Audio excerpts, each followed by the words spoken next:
সুপ্রিয় শিক্ষার্থী বন্ধুরা, আসসালামু আলাইকুম। কেমন আছো তোমরা? নিশ্চয়ই ভালো আছো, সুস্থ আছো। জুয়েল কিবরিয়া শিক্ষা সাহিত্য সংস্কৃতি এই ইউটিউব চ্যানেলে তোমাদেরকে স্বাগত জানাচ্ছি। আমার ক্লাস যারা দেখছো তাদেরকে অভিনন্দন জানাচ্ছি। আমি জুয়েল কিবরিয়া স্যার, সহকারী অধ্যাপক বাংলা। তোমরা নিশ্চয়ই আমার ক্লাস দেখে থাকো। তো তোমরা দেখবে যে এর আগে আমি সমাসের বেশ কিছু ক্লাস দিয়েছিলাম।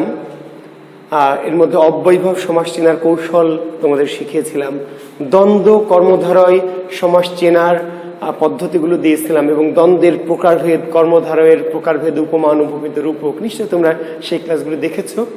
অনেক ভিউ হয়েছে আমার সেই ক্লাসগুলি, ঠিক আছে? তো আজকে সেই সমাসেরই আরেকটি গুরুত্বপূর্ণ ভাগ, তৎপুরুষ সমাস। এই ভাগটি নিয়ে কথা বলছি এবং ধারাবাহিকভাবে আমি সমাসের আরও যে কয়েকটি এপিসোড আছে, অব্যয়ভাব বহুব্রী সমাস, তারপরে নিত্যপ্রাদি, এগুলো আশা করছি যে ধীরে ধীরে দিয়ে ফেলবো, কারণ সমাস প্রায় সকল পরীক্ষাতে আসছে, সকল চাকরির পরীক্ষা, অ্যাডমিশন টেস্ট, এবং সামনে যেহেতু বিশেষ করে 43 BCS এর প্রিলিমিনারি আছে সামনে, তো সমাসের জন্য অনেকে অনুরোধ করছো। আমি কথা না বাড়িয়ে সমাসের তৎপুরুষ এই সমাসটুকু আজকে আলোচনা করছি, ঠিক আছে? ওকে শিক্ষার্থী বন্ধুরা, তো তৎপুরুষ সমাস আমার এই সমাসটি বুঝতে হলে প্রথম আমার 1 নম্বর ক্লাসটি একটু দেখবে দয়া করে। সমাসের যে প্রথম ক্লাসটি নিয়েছিলাম, ঠিক আছে, সমাস 1 দেখলে একটু সুবিধা হবে, কারণ সেখানে আমি সমাসের কিছু বেসিক বৈশিষ্ট্য বলেছিলাম। তবে একটু বলছি যে তৎপুরুষটা বলছি, তৎপুরুষ সমাস পরপদের প্রাধান্য। সাধারণত আবার বলছি, তৎপুরুষ সমাস সাধারণত কি, কোন পদের প্রাধান্য? পরপদের। তৎপুরুষ সমাসে পরপদের প্রাধান্য। এখন আমাদের কিন্তু আমরা বললাম যে আমরা একেবারে অত ধীরে ধীরে আলোচনা করে অনেক সময় নিয়ে আলোচনা করবো, এত সময় তোমাদেরও নাই, তাই না? আমরাও চেষ্টা করি যাতে খুব শর্টকাট, খুব শর্টলি ভাবে বা দ্রুততার সাথে নির্ণয় করা যায়। তো তৎপুরুষ সমাস নির্ণয়ের আসলে সূত্রটা কি? তার আগে সংজ্ঞাটা একটু বলে নিই, তাহলে সূত্রটা বুঝতে সুবিধা হবে। পূর্বপদে বিভক্তি লোপে যে সমাস হয়, পূর্বপদে বিভক্তি লোপে যে সমাস হয় তাকে তৎপুরুষ সমাস বলে। পূর্বপদে বিভক্তি লোপে, পূর্বপদে বিভক্তি লোপে যে সমাস হয় তাকে তৎপুরুষ সমাস বলে। তাহলে দুটো জিনিস এখান থেকে লক্ষ্য রাখতে হবে। নিশ্চয় তোমরা, আবার বলছি, নিশ্চয় আমার সমাসের প্রথম ক্লাসগুলো দেখেছো, আমার বিশ্বাস তোমরা অনেকেই দেখেছো। এবং আমি কিন্তু যে কৌশলগুলো দিয়েছি একটু ভিন্ন। আমরা বলেছিলাম শব্দ দেখে, যেটাকে আমরা গেজিং মেথড বলছি বা আমরা পিক্টোরিয়াল মেথড বলছি, দেখে, শব্দ দেখে আমরা সমাস নির্ণয়। তো সেই পদ্ধতিতে তৎপুরুষ সমাস নির্ণয় করতে গেলে আমাদের দুটো জিনিস লক্ষ্য রাখতে হবে। একটা হচ্ছে পরপদের প্রাধান্য, আর একটা পূর্বপদের বিভক্তি লোপ। দুটো কিওয়ার্ড, একটি হচ্ছে দুটো বৈশিষ্ট্য যদি মনে রাখতে পারো, তাহলে অন্যান্য সমাসের সাথে তৎপুরুষ আর বিভ্রান্তি তৈরি করতে পারবে না। অনেক সময় কর্মধারের সাথে, বহুব্রীহির সাথে অনেকে বলে স্যার মিশে যায়, মিলে যাচ্ছে বা গুলিয়ে যাচ্ছে বা একই রকম লাগছে। দুটো কিওয়ার্ড মনে রাখতে হবে। তৎপুরুষকে আলাদা করতে হলে একটু হচ্ছে পরপদের প্রাধান্য, আর একটু হচ্ছে পূর্বপদে বিভক্তি লোপ। এবার আমরা শব্দে যাই। শিক্ষার্থী বন্ধুরা দেখো, পূর্বপদে বিভক্তি লোপ পাবে। এখন প্রশ্ন হলো বিভক্তিগুলো কি? বিভক্তিগুলো নিশ্চয়ই তোমাদেরকে জানতে হবে, এবং আমাদের যে কারক, সে কারকের সাথে একটা বিভক্তির ব্যাপার ছিল। আমরা কারকের ক্লাস নিয়েছি, তোমরা নিশ্চয়ই দেখে থাকবে। তো তারপরেও যেহেতু এখানে নতুন তৎপুরুষ সমাস মানে যেহেতু বিভক্তি নির্ভর, বিভক্তির সাথে একটা গুরুতর সম্পর্ক, তো বিভক্তিগুলো আমি একটু সংক্ষেপে বলছি, তুমি একটু দেখো। প্রথমা অবা শূন্য, যে শব্দে কোনো বিভক্তি নেই, ঠিক আছে, মৌলিক, সেই শব্দটি হচ্ছে কি বিভক্তিহীন, অবা শূন্য, এর নাম প্রথমা। কোনো বিভক্তি নেই কিংবা অবিভক্তি, অ মানে আসলে কোনো কিছু নেই, অ মানেই জিরো, শূন্য, তাহলে প্রথমা।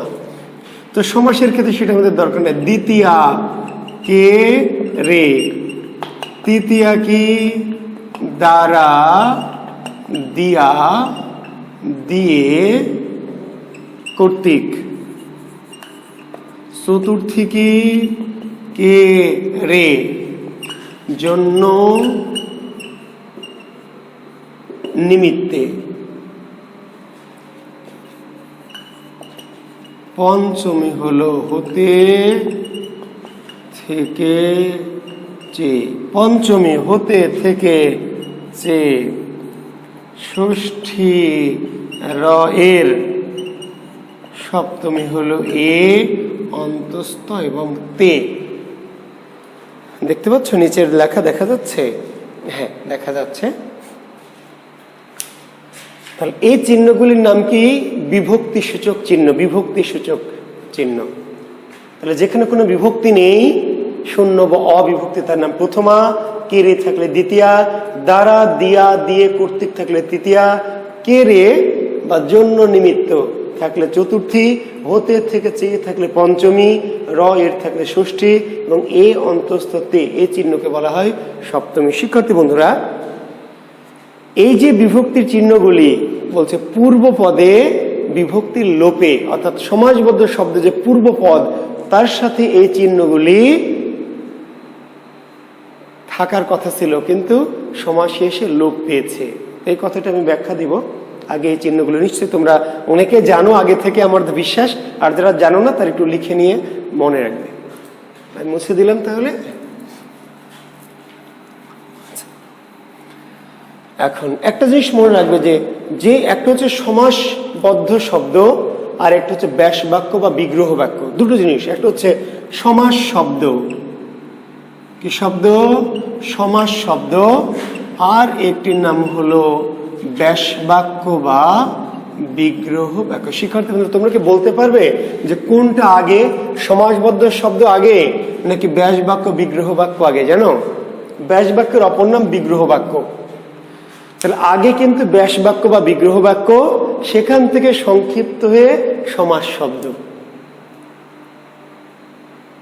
আগে কিন্তু সমাস শব্দ না, আগে ব্যাস বাক্য বা ধরো বিলাত হতে ফেরত, এটাই ছিল আগে। সেখান থেকে আমরা বানিয়েছি বিলাত ফেরত। সিংহ চিহ্নিত আসন, সেখান থেকে আমরা বানিয়েছি সিংহাসন। তার মানে আগে ওই ব্যাস বাক্য বা বিগ্রহ বাক্যের আকারে ছিল, এটা পরবর্তীতে সেটা কি হয়েছে, এটা একটু শর্ট ফর্ম, একটু সংক্ষিপ্ত করেছে। সমাস শব্দের অর্থ সংক্ষেপণ বলেছি আগেও, সেজন্য আর ভূমিকায় যায়নি। সমাস শব্দের অর্থ সংক্ষেপণ, তাই না? মনে আছে প্রথম দিকের ক্লাস সমাস একই বলেছিলাম। বা একাধিক পদের এক পদে পরিণত করুন। তার মানে ব্যাস বাক্য বা বিগ্রহ আকারে বড় আকারে থাকবে, আর সেটাকে আমরা সংক্ষেপ করেছি। তার ব্যাস বাক্য বিগ্রহ বাক্যটা আগের রূপ, আর সংক্ষিপ্ত রূপটার নাম হচ্ছে সমাস। তো আমরা বলছি যখন পরীক্ষক তোমাকে প্রশ্নে দিবে তখন কিন্তু সমাস শব্দ দিবে, ব্যাস বাক্য দিবে না। তৎপুরুষ সমাসের যে সমস্যাটি, ধরে নাও যে আমরা বলছি কলা বেচা, পরীক্ষক দিয়ে বলবে কলা বেচা কোন সমাস? পরীক্ষক প্রশ্ন করে বলছে কলা বেচা কোন সমাস? এখন তোমরা নিশ্চয়ই জানো যে সমাসবদ্ধ শব্দের প্রথমেরটার নাম হচ্ছে পূর্বপদ, আর পরেরটার নাম কি পরপদ। যে কোনো সমাসবদ্ধ শব্দের প্রথমটা পূর্বপদ, শেষেরটা পরপদ, মাঝে যদি থাকে তাহলে মধ্যপদ। এখন কলা বেচা পূর্বপদ পরপদ, কিন্তু এর মধ্যে যে বিভক্তি লোপ পেয়েছে এটা আমরা কেমনে বুঝবো? কি করে বুঝবে যে বিভক্তি লোপ পেয়েছে? শিক্ষার্থীদের কিন্তু একটি প্রশ্ন যে স্যার, পরীক্ষক যখন প্রশ্নটি আমাকে দিবে তখন তো ব্যাস বাক্য বা বিগ্রহ বাক্য দিবে না, কি দিবে? সমাস শব্দ দিবে।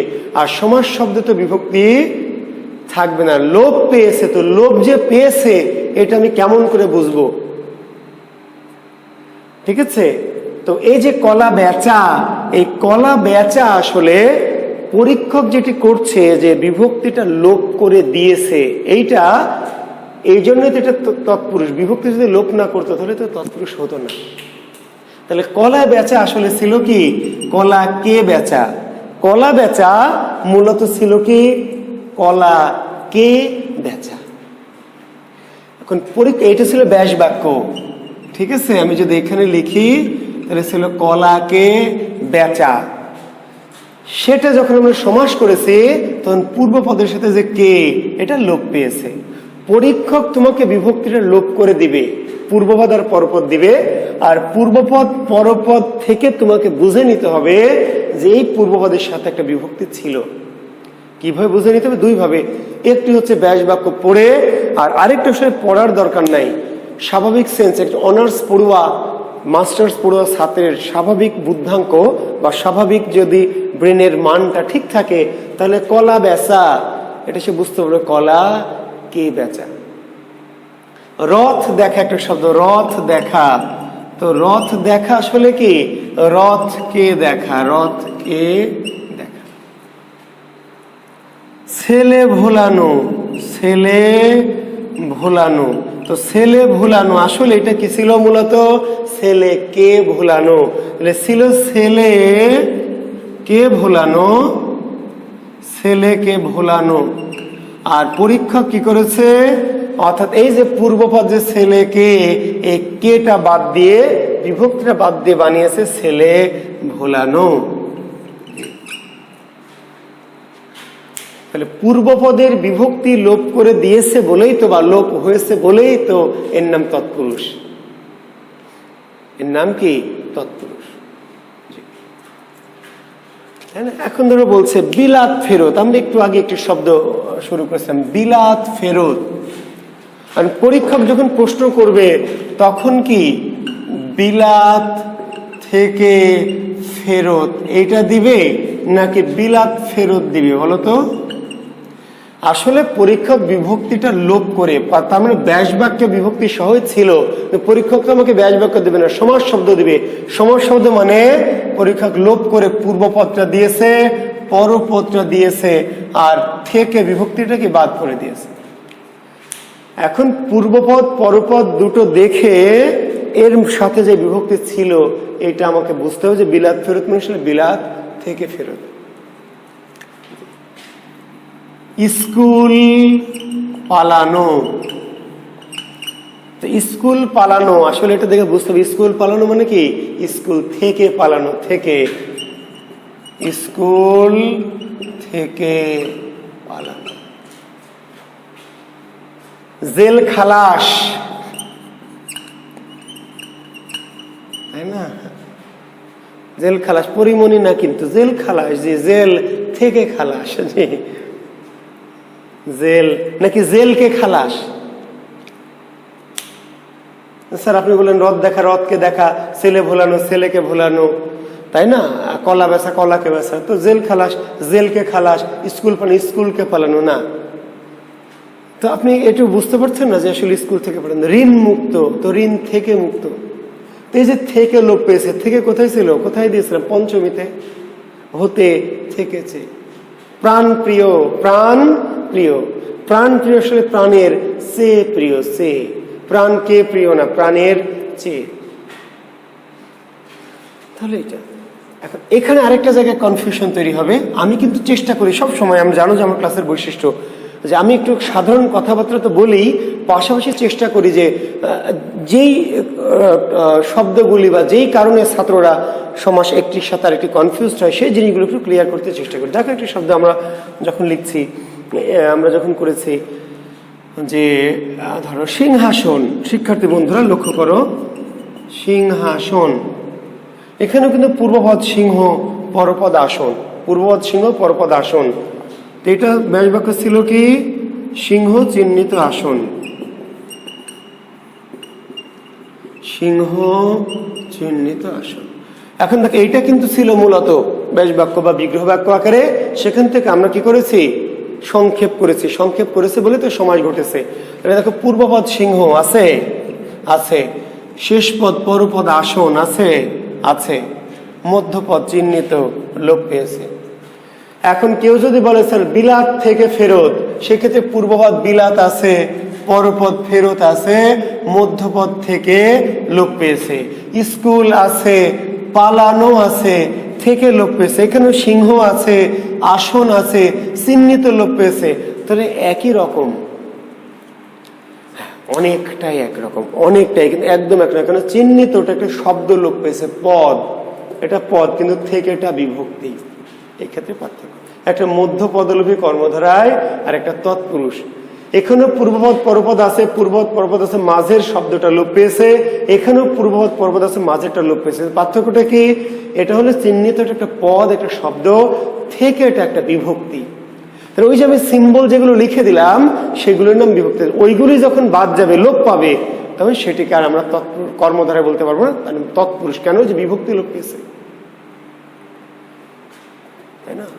যখন আমরা বলছি হাঁটু জল, তো হাঁটু পরিমাণ জল বা হাঁটু পর্যন্ত জল, তখনও কিন্তু মাঝখান থেকে পদ লোপ পাচ্ছে, ঠিক আছে? যখন আমরা বলছি ঘর জামায়, তখন ঘরে আশ্রিত জামায়, তখনও কিন্তু আশ্রিত লোপ পাচ্ছে, কিন্তু সেটি বিভক্তি নয়, পদ। আবার হীরক খচিত, হীরক খচিত, হীরক খচিত কি? হীরক দ্বারা খচিত। তাহলে হীরক দ্বারা খচিত, তাহলে পূর্বপদ হীরক আছে, শেষ পদ খচিত আছে, দ্বারা লোপ পেয়েছে। তো লোপ পেল মধ্যপদলোপী নাকি? কারণ দ্বারা তো বিভক্তি, তো তৎপুরুষ। তৎপুরুষ হলো কোন তৎপুরুষ? ওই যে চিহ্ন দ্বারা দিয়ে তৃতীয়া। কাষ্ঠ নির্মিত, কাষ্ঠ নির্মিত। তাহলে কাষ্ঠ নির্মিত কি বলবেন? বলেন, কাষ্ঠ কে নির্মিত, নাকি কাষ্ঠ থেকে নির্মিত, না কাষ্ঠ দ্বারা নির্মিত? কোনটা ভালো লাগছে? অপশন দেওয়া থাকবে না ভাই? না আপনাকে মুখস্থ করে লিখতে হবে? অপশন তো দেওয়া থাকবে। তো অপশন দেওয়া থাকলে আপনি এটুকু বোঝেন না যে কাষ্ঠ নির্মিতের ব্যাস বাক্য কি? তখন দেওয়া আছে কাষ্ঠ কে নির্মিত, কাষ্ঠ থেকে নির্মিত, কাষ্ঠ দ্বারা নির্মিত। আপনি বোঝেন না বুদ্ধিটা। ওই যে বললাম, যদি একেবারে আপনার ব্রেনের তার যদি আওলা বাওলা থাকে বা তার নাই থাকে, তাহলে কিছু করার নাই। কিন্তু স্বাভাবিক একজন অনার্স লেভেলের শিক্ষার্থীর যে ব্রেনের যে পরিপক্কতা বা বুদ্ধাঙ্ক যাকে আমরা বলি বিজ্ঞানের পরিভাষায়, সেটা যদি মোটামুটি ঠিক থাকে, অতি পণ্ডিত হওয়ার দরকার নেই, বুঝতে পারবেন যে কাষ্ঠ দ্বারা নির্মিত। তাহলে কাষ্ঠ আছে, নির্মিত আছে, দ্বারাটা লোপ পেয়েছে। মৃত্তিকা নির্মিত, মৃত্তিকা নির্মিত, তাহলে মৃত্তিকা দ্বারা নির্মিত। স্বর্ণ গড়া, স্বর্ণ গড়া, তাহলে স্বর্ণ দিয়ে গড়া, স্বর্ণ দিয়ে গড়া। মন গড়া, তাহলে কি মনকে গড়া নাকি মন থেকে গড়া? না, মন গড়া, মন দিয়ে গড়া, মন দ্বারা গড়া। তো তৃতীয় তৎপুরুষ, দ্বারা দিয়া লোপ পেয়েছে, তৃতীয়। এখন লোভ যে পেয়েছে এটা তো এখানে দেখা যাচ্ছে না, এটা পূর্বপদ আর পরপদ দেখে আপনাকে বুঝে নিতে হবে। অনেকটা লুকোচুরি খেলা টাইপ বলি আমরা, লুকোচুরি খেলা টাইপ। অর্থাৎ পূর্বপদের সাথে একটা বিভক্তি ছিল, কিন্তু পরীক্ষক বিভক্তিটা লোপ করে তো সমাস বানিয়েছে। তো লোপ যে করেছে এটা আপনাকে পূর্বপদ পরপদ দেখে ওই লোপ বিভক্তিটা কি করতে হবে? বুঝে নিতে হবে, বুঝে নিতে হবে, খুঁজে নিতে হবে মনে মনে। জি, পরীক্ষক লুকিয়ে রেখেছে, সেটাকে আপনাকে খুঁজে বের করে বিভক্তি। হ্যাঁ, বিভক্তি, তাই না? এখন একটা কনফিউশন তৈরি হচ্ছে, স্যার কে রে জন্যে, মানে কে রে দ্বিতীয়তেও আছে, চতুর্থীতেও আছে। কে রে এই বিভক্তিটা দ্বিতীয়তে আছে, চতুর্থীর চিহ্নতে আছে, কিন্তু সমাসের ক্ষেত্রে কি করব আমরা? জি শিক্ষার্থী বন্ধুরা, সমাসের ক্ষেত্রে সাধারণত কে রে থাকলে উত্তর হবে দ্বিতীয়া। যদিও চতুর্থীতে আমরা কে রে লিখেছি, কিন্তু সাধারণত আবার বলছি যে কে রে, ঠিক আছে? ওই যে বললাম যে রথ কে দেখা, কলা কে বেচা, ছেলে ভুলানো ছেলে কে ভুলানো, ভাত রাধা ভাত কে রাধা। তাহলে কে থাকলে আমরা সিম্পলি বলবো দ্বিতীয়। চতুর্থী কে থাকলে বলবো না। চতুর্থী কখন বলবো? জন্য নিমিত্তে। জি, জন্য নিমিত্তে। কেমন? যেমন ধরেন পরীক্ষা আসবে বালিকা বিদ্যালয়, তাহলে বালিকা বিদ্যালয় আসলে এটা মূলত ব্যাসবাক্যে ছিল কি, বা আগে ছিল কি, বালিকাদের জন্য বিদ্যালয়, বালিকাদের জন্য, বা কোনো আছে বালিকাদের নিমিত্তে। জন্য নিমিত্ত সিনোনিমাস শব্দ, একই শব্দ, একটা জন্য একটা নিমিত্ত, যে অর্থ একই। যে জন্য বললে হবে নিমিত্ত, বালিকাদের জন্য বিদ্যালয়, তাহলে ওই যে জন্য চতুর্থী। হজ যাত্রা, হজ যাত্রা, তো হজের জন্য যাত্রা, হজের নিমিত্তে। মহিলা কলেজ, মহিলাদের জন্য কলেজ, মহিলাদের জন্য, জন্য। ছাত্রাবাস, তাহলে কি ছাত্রদেরকে দেওয়া হয় যে বাঁশ, নাকি ছাত্রাবাসের বাসবাকে ছাত্রদেরকে দেওয়া হয় যে বাঁশ, ছাত্রদের জন্য বাঁশ না, ছাত্রদের জন্য আবাস, ছাত্রদের জন্য কি জন্য আবাস, আবাস। মাপ কাঠি, জি মাপের জন্য কাঠি। খেয়াঘাট, খেয়ার জন্য ঘাট, পাগলা গারদ, পাগলদের জন্য গারদ। তো পাগলি গারদ দেয় যদি পরীক্ষা, তাহলে কি করবেন? পাগলিদের জন্য গারদ। বিয়ে পাগলা, বিয়ে পাগলা, তাহলে বিয়ের জন্য বা বিয়ের নিমিত্তে পাগলা, জন্য বা নিমিত্ত হলে এটাকে আমরা বলছি চতুর্থী। তাহলে যদি কেরে লোপ পায় তাহলে দ্বিতীয়া, জন্য নিমিত্ত লোপ পেলে আমরা বলছি চতুর্থী। তবে দুই তিনটি শব্দ একটু লিখে নেবেন, একটু এক্সেপশনাল, একটু লিখবেন। সেটি হচ্ছে দেব দত্ত, একটি হচ্ছে গুরু ভক্তি, একটি হচ্ছে স্বামী ভক্তি। জি, এরকম কিছু শব্দ। দেব দত্ত আসলে ছিল দেবকে দত্ত, তাহলে কে লোপ পেয়েছে? গুরু ভক্তি ছিল গুরুকে ভক্তি, এখান থেকেও কে লোপ পেয়েছে? স্বামী ভক্তি ছিল স্বামীকে ভক্তি, এখান থেকে কে লোপ পেয়েছে? কে লোপ পেয়েছে। তো কে লোপ পেলে আমরা বলেছি দ্বিতীয়া, কিন্তু সাধারণত কথাটি ইউজ করেছি কেন? যে এক দুইটা এক্সেপশনাল। সাধারণত বললে বুঝে নেবেন যে এক দুইটা ক্ষেত্রে একটু ব্যতিক্রম আছে, জি, সর্বদা না, সাধারণত। তো এই ক্ষেত্রে কে লোপ পেলে এটা চতুর্থী, দ্বিতীয়া বলার কথা, কিন্তু এই তিনটা শব্দের ক্ষেত্রে বলবেন কি? চতুর্থী। শিক্ষার্থী বন্ধুরা, আমি আবার বলছি যে সাধারণত চিহ্ন যদিও দ্বিতীয়তেও কেড়ে চতুর্থীতেও কেড়ে, কিন্তু কেড়ে লোপ পেলে আমরা নর্মালি সাধারণত বলবো দ্বিতীয়া। দুই তিনটি শব্দ আমি লিখে দিলাম, সেই শব্দগুলির ক্ষেত্রে কে লোপ পেলেও দ্বিতীয় না বলে বলতে হবে চতুর্থী। আর এমনি জেনারেলি সাধারণত চতুর্থী কোনগুলো? জন্য বা নিমিত্ত। ক্লিয়ার? আমার মনে হয়। আবার দেখেন, তাহলে যে পরীক্ষক হয়তো বলছে কি গাছ পাকা, গাছ পাকা। গাছ পাকা কি গাছ দ্বারা পাকা, না গাছের জন্য পাকা, নাকি গাছকে পাকা? কি? গাছ পাকা, গাছে পাকা, গাছে ছিল, গাছে পাকা। পরীক্ষক যে একার লোপ করে দিয়েছে, তাহলে পরীক্ষক কি লোপ করে দিয়েছে? এ বিভক্তি। এ কোথায় আছে? সপ্তমীতে। বস্তা পচা, বস্তা পচা। জি, আসলে ছিল কি? বস্তায় পচা, বস্তায় পচা।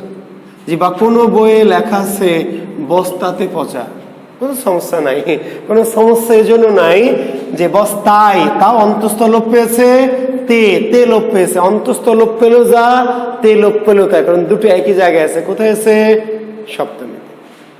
এ অন্তস্থ তে।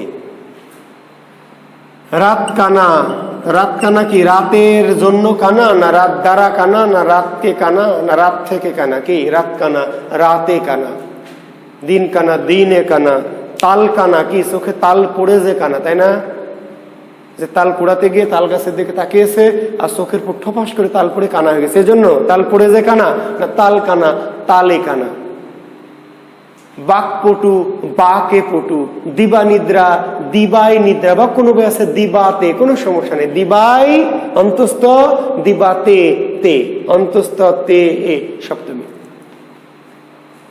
তো এরকম উদাহরণ অনেক আছে। শুধু আপনাকে দুটো পূর্বপদ আর পরপদ পরীক্ষা দিবে, আর এই দুটো পদ থেকে আপনাকে ওখানে বিভক্তিটা আসলে কি ছিল, কি লোপ পেয়েছে, এটা আপনাকে একটা গেস করতে হবে, বুঝে ফেলতে হবে, অনুধাবন করতে হবে। কারণ আপনার অনুধাবন ক্ষমতা কম হতে পারে, তাহলে কি করবেন?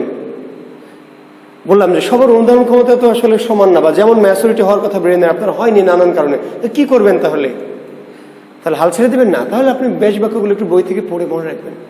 যার বুদ্ধাঙ্ক ভালো, মোটামুটি সে বোঝে, সে তো দেখে বুঝলো যে বস্তা পচা, বস্তায় পচা, বাক্সবন্দি, বাক্সে বন্দি, বাকপটু, বাকে পটু, তাল কানা, তালে কানা। আপনার ব্রেনের বুদ্ধাঙ্ক একটু কম, আপনি বোঝেন না ব্যাস বাক্য বা কি ছিল আসলে, তাহলে আপনার সেক্ষেত্রে কি করতে হবে? ব্যাস বাক্যগুলি বই থেকে, তাই না? জি, বই পড়তে হবে। সেক্ষেত্রে ডক্টর সৌমিত্র শেখরের সাহিত্য জিজ্ঞাসা পড়তে পারেন। নবম দশম শ্রেণীর যে পুরাতন বোর্ড ব্যাকরণটি, খুবই গুরুত্বপূর্ণ ব্যাকরণ, পড়তে পারেন। আমার লেখা একটি বই বাংলা কোষ, নিশ্চয়ই আপনার অনেকের কাছে হয়তো আছে। যে আমার লেখা একটি বই আছে বাংলা কোষ নামে, এই বইটাতে এরকম অনেক উদাহরণ দিয়েছে। খুব আপনারা চাইলে প্র্যাকটিসের জন্য এই বইটা সংগ্রহ করতে পারবেন। ঠিক আছে? জি, তো 01744727712, জি, এটি আমার প্রকাশনী নাম্বার। আপনারা চাইলে যদি মনে করেন কেউ, মানে বাধ্যতামূলক না যে এটা নিতেই হবে, আমি বললাম নবম দশম বোর্ড ব্যাকরণ ফলো করবেন। আমাদের ডক্টর হুমায়ুন আজাদ স্যারের কত নদী সরোবর ব্যাকরণের বই আছে, সব ফলো করতে পারবেন।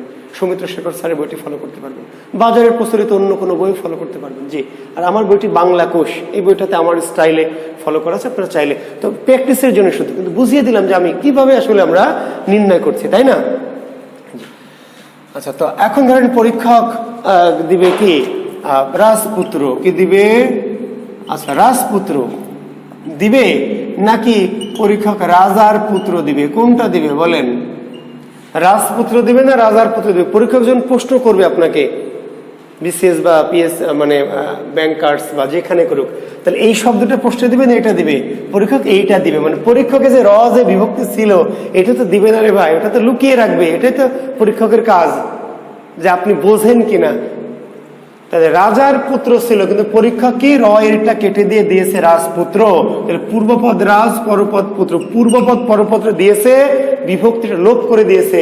আপনাকে পূর্বপদ পরপদ দেখে বুঝতে হবে যে রাজপুত্র কি রাজা কে পুত্র, না রাজা দ্বারা পুত্র, নাকি রাজা থেকে পুত্র, নাকি রাজার জন্য পুত্র। না, রাজপুত্র রাজার পুত্র। লোপ হয়েছিল কি রয়ের, তো ষষ্ঠী। পরীক্ষককে ফুলের বাগান দিবে না ফুল বাগান দিবে? তাহলে পরীক্ষক দিবে ফুল বাগান। আপনি বুঝে নেবেন ফুল বাগান মানে ফুলের বাগান। পরীক্ষক দিবে চা বাগান, তাহলে আপনি বুঝে নেবেন কি চায়ের। চা বাগান দিলে বুঝতে পারছি চায়ের বাগান। তো পরীক্ষক এর লোপ করেছে, এর কোথায় আছে? ষষ্ঠী, তাহলে ষষ্ঠী তৎপুরুষ রয়ের। এখন বলেন পরীক্ষক কি গরুর গাড়ি দিবে না গরু গাড়ি দিবে? পরীক্ষক যখন প্রশ্ন করবে গরুর গাড়ি দিবে নাকি গরু গাড়ি, কোনটা দিবে বলেন তো? প্রশ্ন করার সময় কোনটা দিবে, গরু গাড়ি না গরুর গাড়ি? বিভক্তি কি লোপ করে দিবে না পরীক্ষক? জি, বিভক্তি লোপ করে দিবে। পরীক্ষক তো রাজার পুত্র দেয়নি, রাজপুত্র দিয়েছে, আমরা ধরে নিয়েছে যে রয়ের ছিল, লোপ হয়েছে। ফুলের বাগান দেয়নি, ফুল বাগান দিয়েছে, আমরা ধরে নিয়েছি রয়ের লোপ হয়েছে। তাহলে পরীক্ষক তো গরু গাড়ি দিবে, আর আমরা বুঝে নিব কি যে আসলে এটা ছিল গরুর গাড়ি, পরীক্ষক রয়ের বাদ দিয়ে দিয়েছে। না শিক্ষার্থী বন্ধুরা, পরীক্ষক না, পরীক্ষকের যে পরীক্ষক, পরীক্ষকের যে পরীক্ষক, ওই বেটাও রয়ের লোপ করে দিতে পারবে না। আবার বলছে পরীক্ষক তো বিভক্তি লোপ করে দিবে, আর আমি বিভক্তিটা খুঁজে নিব, বুঝে নিব, তাই না, ভেবে নিব। কিন্তু কিছু কিছু শব্দ আছে যেখান থেকে বিভক্তি বাদ দেওয়া যায় না। কেন? কারণ ওখান থেকে বিভক্তি বাদ দিলে শব্দের তার অর্থবোধকতা কি হারিয়ে যাবে, শব্দের অর্থটা থাকবে না, মিনিংলেস হয়ে যাবে। ফলে কিছু শব্দের ক্ষেত্রে বিভক্তি বাদ দেওয়া যায় না। ফলে এই শব্দগুলো যদি পরীক্ষক দিতে চায়, বিভক্তি বাদ দিয়ে না, বিভক্তি সহই দিতে হবে। পরীক্ষা বলে যে আমি দিব না, যেখান থেকে বিভক্তি বাদ দেওয়া যায় না আমি দিব না। না দিলে সে না দিবে, সে অন্য কিছু রাজপুত্র দিবে, ফুল বাগান দিবে, চা বাগান দিবে, কলা ব্যবসা দিবে, রথ দেখা দেবে। কিন্তু এই শব্দগুলো যদি দিতে চায় তাহলে বিভক্তি সহই তাকে দিতে হবে, বাদ দিয়ে না। লুকোচুরি খেলা চলবে না। এর নাম অলুক তৎপুরুষ। কি নাম? অলুক। অলুক তৎপুরুষ। যে তৎপুরুষ থেকে বিভক্তি বাদ দেওয়া যায় না, বিভক্তি বাদ হয় না। যে তৎপুরুষ সমাসের পূর্বপদের বিভক্তি লোপ পায় না। যে, আবার বলছি, তৎপুরুষ সমাসের পূর্বপদ থেকে বিভক্তিটা বাদ যেহেতু সমাস হবে, বিভক্তির চিহ্নটা বাদ যেহেতু সমাস শব্দ হবে। কিন্তু কিছু কিছু শব্দ আছে যেখান থেকে বিভক্তি বাদ দেওয়া না, বিভক্তি সহই সমাস শব্দ। তার মানে ব্যাস বাক্যও যা, সমাস শব্দও তাই। ব্যাস বাক্য তাহলে গরুর গাড়ি, তাহলে পরীক্ষক আর গরু গাড়ি দিবে না, শব্দটা দিবে গরুর গাড়ি। তাহলে ব্যাস বাক্য কি ছিল? ওটাই ছিল। পরীক্ষক দিবে, আচ্ছা ওইদিকে মনে হয় দেখতে পাচ্ছেন উপরে একটু, আচ্ছা এদিকে লিখি। পরীক্ষক কি করবে? পরীক্ষক ঘোড়া ডিম দিবে নাকি ঘোড়ার ডিম দিবে? পরীক্ষক কি দিবে বলেন? প্রশ্নে কি দিবে, ঘোড়ার ডিম না ঘোড়া ডিম? পরীক্ষক দিবে ঘোড়া ডিম, কারণ বিভক্তি লোপ করে দিবে, তাই না? আর আমরা ঘোড়া ডিম দেখে বুঝে নেব ঘোড়া পাড়ের যে ডিম বা ঘোড়ার থেকে যে ডিম, নাকি? না, পরীক্ষক এখানে বিভক্তি বাদ দিতে পারবে না, বাদ দেওয়া যাবে না। প্রশ্ন করতে চাইলে অবশ্যই তাকে ঘোড়ার ডিম দিতে হবে। আর আমরা ব্যাস বাক্য ধরে নিব কি? আমরা ধরে নিব কি? ব্যাস বাক্য তো লোপিত পাইনি, তো ধরবো কি? যা আছে ঘোড়ার ডিম, ঘোড়ার ডিম। গরুর গাড়ি, গরুর গাড়ি। কলের গান, কলের গান। মনের মানুষ, মনের মানুষ। সোনার তরী। তাহলে পরীক্ষক দিবে কি রয়ের বিভক্তি বাদ দিয়ে দিবে সোনা তরী। আর আমরা বুঝে নিব কি সোনার তরী না সোনার জন্য তরী। না, সোনা তরী বলে কোনো শব্দ হবে না। তাহলে র এর বাদ দেওয়া যাবে না, সোনার তরী, পরীক্ষাকে সোনার তরী দিতে হবে। আর আমরা সোনার তরী তো র এর তো আছেই, তাহলে অলুক ষষ্ঠী তৎপুরুষ না, কিন্তু শিক্ষার্থী বন্ধুরা ভুল করে অনেকেই, ষষ্ঠী তৎপুরুষ না, ঘোড়ার ডিম, সোনার তরী, গরুর গাড়ি, মনের মানুষ, কলের গান, ষষ্ঠী তৎপুরুষ নাকি অলুক, অলুক বলা যাবে, অলুক ষষ্ঠী, অলুক ষষ্ঠী বলা যাবে, কিন্তু ষষ্ঠী বলা যাবে না, ভুল হবে, নির্ঘাত ভুল হবে, বলতে হবে অলুক তৎপুরুষ, কিংবা বলা যাবে অলুক ষষ্ঠী। একইভাবে আছে ঘিয়ে ভাজা, তাহলে ঘিয়ে ভাজার সাথে বিভক্তি আছে না নাই? আছে, ঘিয়ে এ আছে, তাহলে পরীক্ষক দিবে ঘি ভাজা, আর আমরা ব্যাসবাক্য করবো ঘি দ্বারা ভাজা, না, ব্যাসবাক্য করা যাবে না, ব্যাসবাক্য তো আছেই, বিভক্তি তো লোপ পায়নি, লোপ পেলে আপনি ধরে নেবেন, লোপ যেখানে পাইনি, ঘিয়ে ভাজা, ঘিয়ে ভাজা, কলে ছাটা, কলে ছাটা, তেলে ভাজা, তেলে ভাজা, এটার নাম হচ্ছে অলুক তৎপুরুষ। তাহলে তৎপুরুষ সমাস কয় প্রকার, এমন একটি প্রশ্ন যদি হয়, তৎপুরুষ সমাস কয় প্রকার, দেখেন প্রথমা নাই, যেখানে বিভক্তি নাই লোপ পাবে কি করে? প্রথমা মানে শূন্য বা বিভক্তিহীন শব্দ হলো প্রথমা, সেখানে কারকে লাগে প্রথমা, কিন্তু বিভক্তি লোপ, যেখানে লোপ পাওয়ার সুযোগই নাই, বিভক্তি নাই, যে লোপ পাবেন, তাহলে প্রথমা বিভক্তি, প্রথমা তৎপুরুষ নাই, তৎপুরুষ দ্বিতীয়া থেকে, দ্বিতীয়া, তৃতীয়া, চতুর্থী, পঞ্চমী, ষষ্ঠী, সপ্তমী, অলুক। দ্বিতীয়া তৎপুরুষ, তৃতীয়া তৎপুরুষ, চতুর্থী তৎপুরুষ, পঞ্চমী তৎপুরুষ, ষষ্ঠী তৎপুরুষ, সপ্তমী তৎপুরুষ, অলুক তৎপুরুষ। এর বাইরে আছে একটা নয় তৎপুরুষ, লেখেন নয়,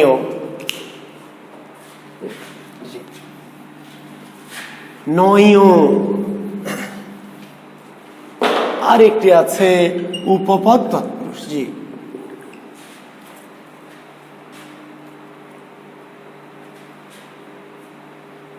নয় রূপপদ। নয় কি? নয় হচ্ছে লেখেন নেতিবাচক শব্দের আদিতে, নেতিবাচক শব্দের আদিতে যদি অ থাকে,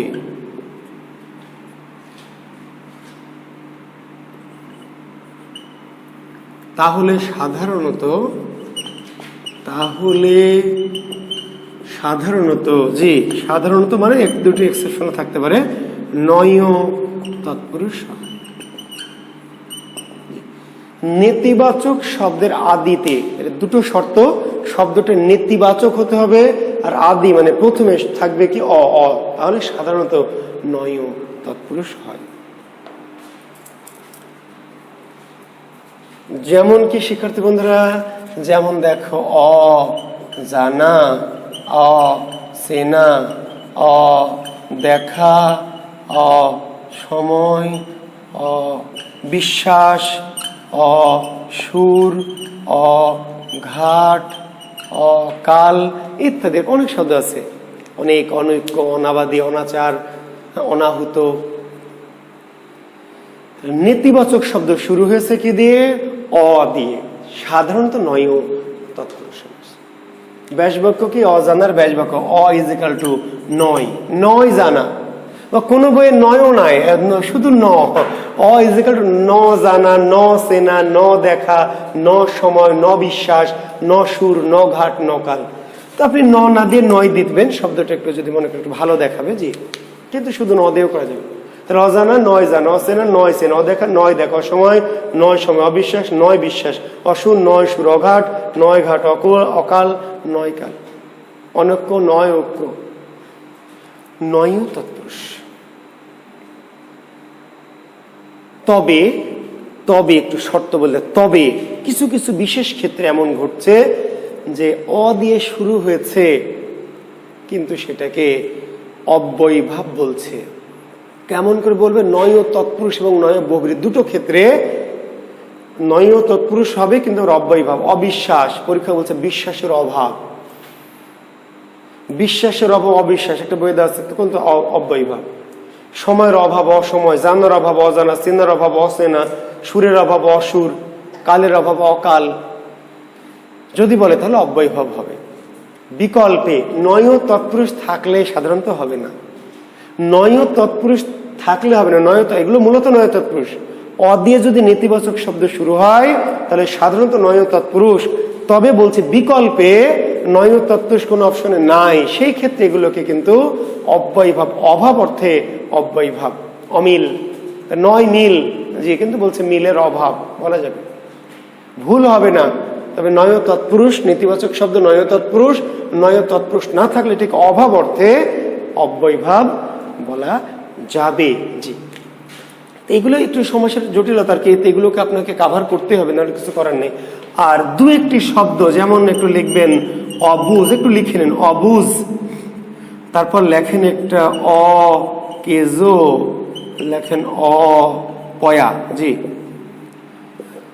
অবুজ, অকেজো, অপয়া, অ দিয়ে শুরু হয়েছে নেতিবাচক শব্দ, কিন্তু নয় বহুব্রীহি, নয় কি বহুব্রীহি। জি, তো বহুব্রীহি আমি আলোচনা যখন করব আরো ডিটেলস বোঝাবো, তারপর একটু বলে রাখি কেন, যদি কেউ প্রশ্ন কেন স্যার আপনি বললেন অ দিয়ে শুরু হলে নয় তৎপুরুষ হবে, এটা বহুব্রীহি কেন? ওই যে মূল যে ফান্ডামেন্টাল যে বৈশিষ্ট্য,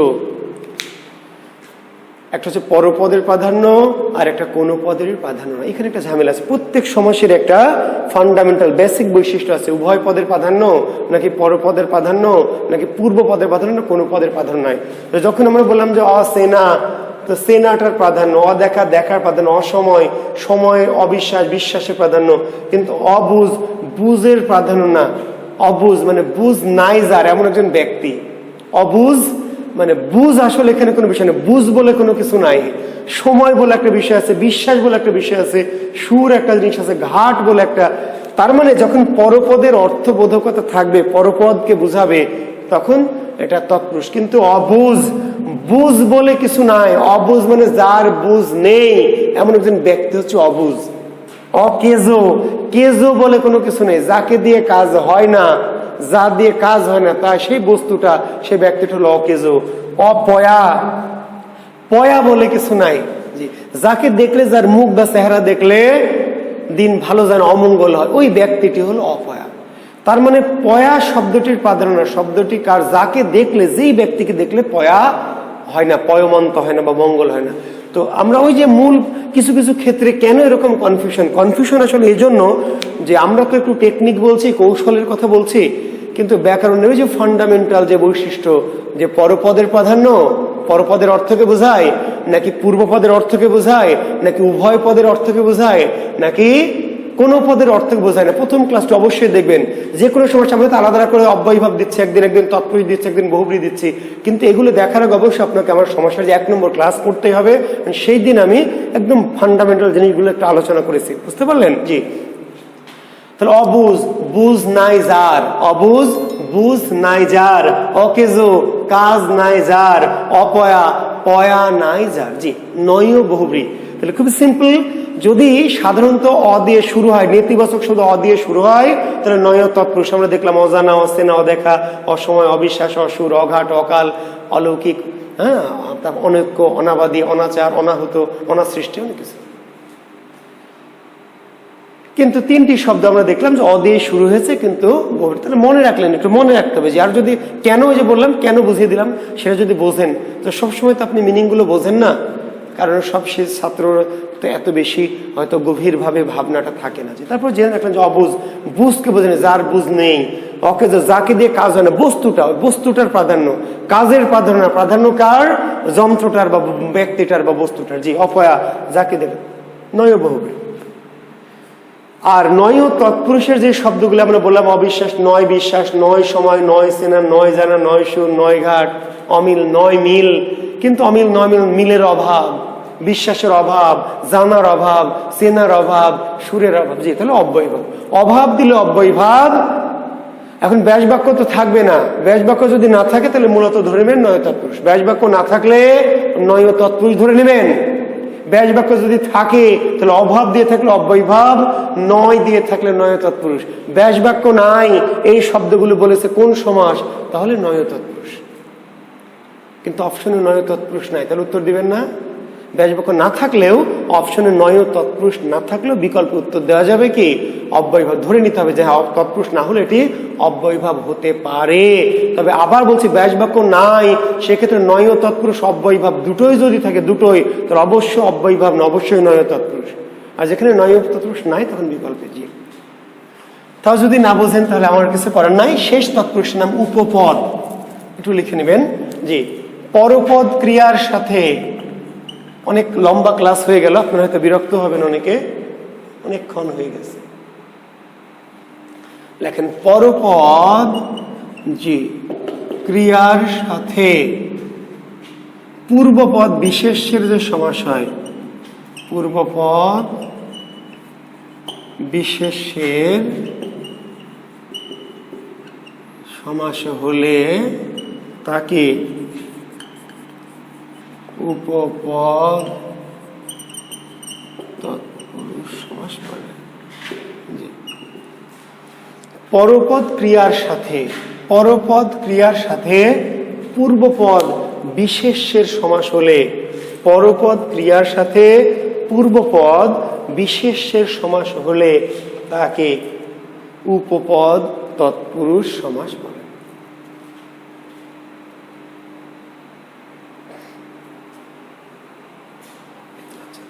যেমন কি শিক্ষার্থী বন্ধুরা, যেমন ধরেন মাছি মারা, যেমন ধরেন ছেলে ধরা, যেমন ধরেন ধামা ধরা, যেমন দেখেন ছা পোষা, যেমন ধরেন পা সাটা, যেমন পাতা সাটা, যেমন জলচর, যেমন খেচর, যেমন পঙ্কজ, যেমন জলজ, যেমন জলদ, যেমন করদ, যেমন বনজ। যাচ্ছে নিচে লেখা দেখা যাচ্ছে, মোটামুটি দেখা যাচ্ছে। জি, এখন দেখেন এই যে মারা, এই যে ধরা, এই যে ধামা ধরা, এই যে পোষা, এই যে সাটা, এই যে চড়া, এই যে জি এগুলো শুনছেন স্যার, এগুলো না বুঝলাম। আচ্ছা, এগুলোতে আসছি, জি আসবো বলেই তো লিখেছি, নাহলে তো অন্য ইউটিউবারের মতো আমি অ্যাভয়েড করতাম যে যেগুলো সবগুলো বোঝাবো, তাই না? আমি জটিল শব্দ লিখেছি বোঝানোর জন্য, যাতে আপনি বিভ্রান্ত না হন। আমি আবার বলছি, আমার উদ্দেশ্য থাকে যে কোনো ওয়েতে শিক্ষার্থী কোনোভাবেই আমার আলোচনার পরেও তার কোনো সমস্যা থাকবে, সে পারবে না, হবে না। তো আসছি, আমি শুধু এটুকু বোঝাই। যেমন তাহলে মাছি একটা বিশেষ্য, ছেলে একটা বিশেষ্য নাম, ধামা একটা বিশেষ্য নাম, ছা বোঝেন তো বাচ্চা, জি পা পাতা, জল, খে মানে কি আকাশ। তাহলে সামনের গুলো একটা বিশেষ্য, আর মারা ধরা পোষা সাটা একটা ক্রিয়া। তাহলে পূর্বপদ বিশেষ্য পরপদ ক্রিয়া, পরপদ ক্রিয়ার সাথে পূর্বপদ বিশেষ্যের সমাস হলে তাকে উপপদ তৎপুরুষ সমাস বলে। আবার বলছি, এগুলো ভুলে যান, আমি ব্যাখ্যা দিব, কিন্তু আপাতত ভুলে যান। সমাজ বলছে যে পরপদ ক্রিয়ার সাথে পূর্বপদ বিশেষ্যের সমাস হয়েছে না হয়নি? হয়েছে। উপপদ তৎপুরুষ। মাছি কি?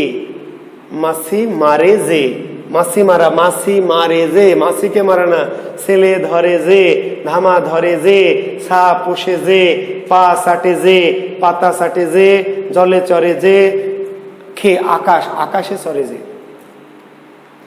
শিক্ষার্থী বন্ধুরা দেখেন, এখন শব্দটি হচ্ছে, আমরা যখন বলেছিলাম যে রথ দেখা, ভালো করে মনোযোগ, ভালো করে এই জায়গাগুলি তো সাধারণ যে শিক্ষক, যে সাধারণ অনেক শিক্ষকরা এটা বোঝাতে পারছে না, ফলে তো আমরা ইউটিউবে আসতে হচ্ছে আমাদেরকে। জি, আমি আবার বলছি, এটি আমার ভাবনা, আমি যা বলছি একটু মিলিয়ে নেবেন। রথ দেখা, রথ কি একটা জিনিসের নাম? দেখা একটা ক্রিয়া। কলা একটা জিনিসের নাম, বেচা একটা ক্রিয়া, ঠিক কিনা? চিল্লায় কন ঠিক কিনা? আওয়াজ পকেটে রাখেন না, চিল্লায় কন ঠিক কিনা? রথ একটা জিনিসের নাম, দেখা একটা ক্রিয়া, কলা একটা জিনিসের নাম, বেচা একটা ক্রিয়া। তাহলে আমরা যে একটু আগে বললাম রথ কে দেখা, কলা কে বেচা, তো দ্বিতীয় তৎপুরুষ। তো এইটাকে কেন বলছে না মাছি কে মারা, ছেলে কে ধরা, ছেলে ভোলানো বলেছিলাম, ছেলে ভোলানো বলেছিলাম না তৎপুরুষে, মনে আছে? এইগুলি তো আপনি কনফিউজড হবেন ভাই, এইগুলি তো আপনাকে বিভ্রান্ত করবে। আপনি যখন এরকম আসবে পাশাপাশি, তখন আপনি অজ্ঞান হয়ে যাবেন যে কি এগুলা, কি সন্দেহে। ছেলে বিশেষ্য না, আর ভোলানো, ছেলে যদি বিশেষ হয়, ধরা যদি ক্রিয়া হয়, তাহলে ছেলে বিশেষ হয় ভোলানো ক্রিয়া না? তো তখন বললাম ছেলেকে ভোলানো, কলাকে বেচা, রথকে দেখা। আর এবার বলছে যে এগুলো তৎপুরুষ, দ্বিতীয় তৎপুরুষ।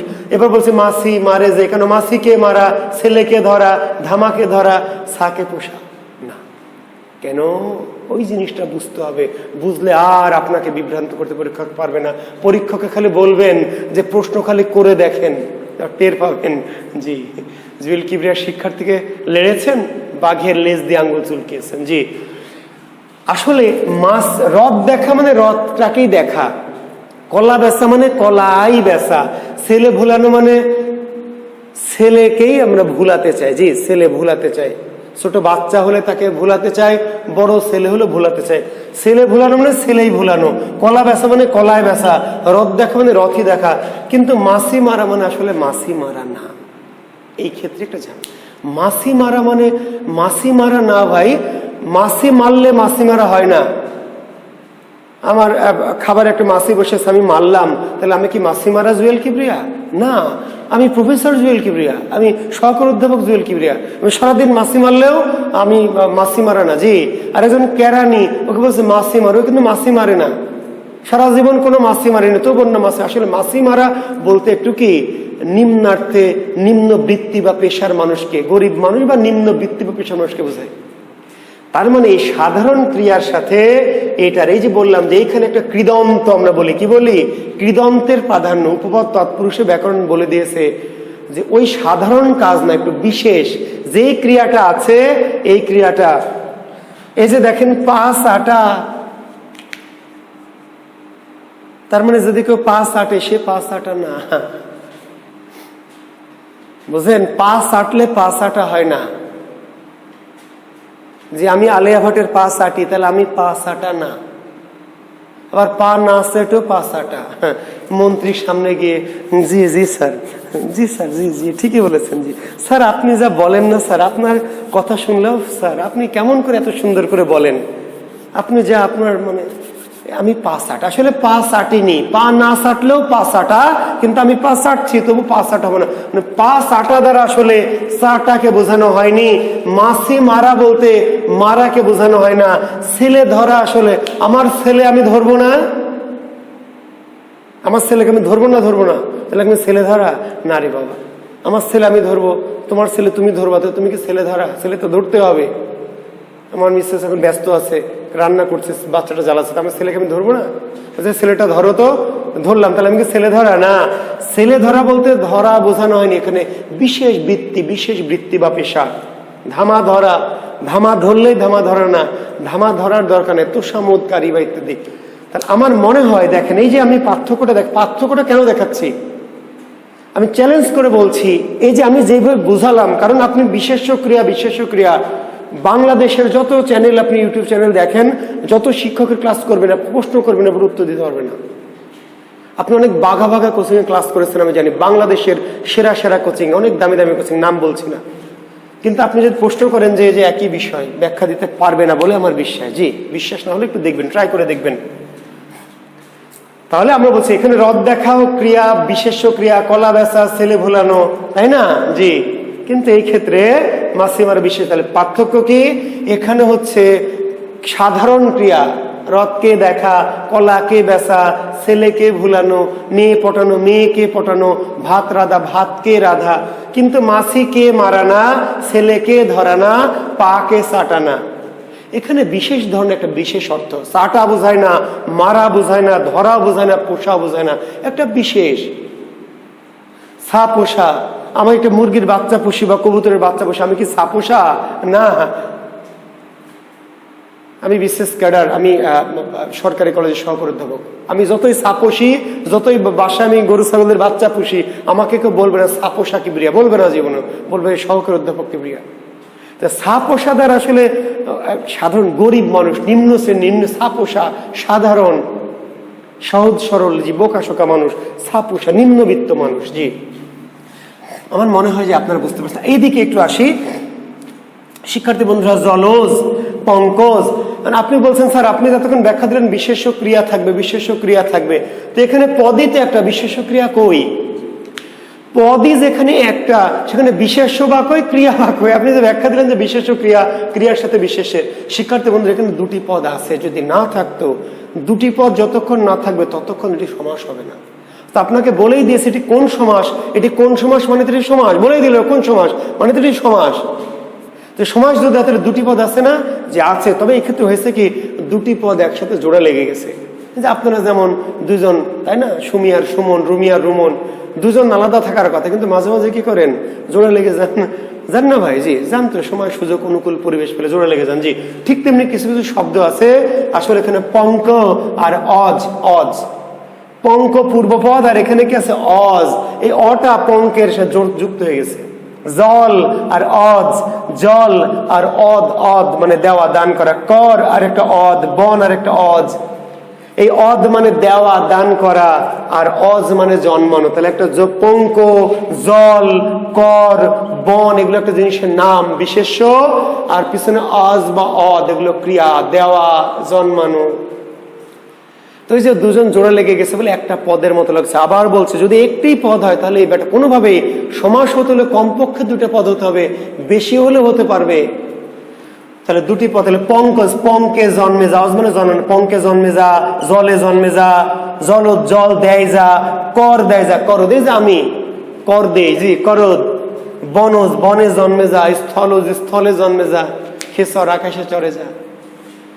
জি তো ভালো থাকবেন। আর আরেকটি কথা বলে, ব্যাপ্তি অর্থে দ্বিতীয় তৎপুরুষ হয়, এটা আবার অনেকে পরে খুঁজবেন। ব্যাপ্তি অর্থে, এটা একটা ব্যাকরণ বলে দিয়েছে, ব্যাপ্তি অর্থে দ্বিতীয় তৎপুরুষ। দ্বিতীয়ার সময় বলতাম, হয়তো মনে ছিল না। ব্যাপ্তি কোনো কিছুতে ব্যাপ্তি বোঝায়।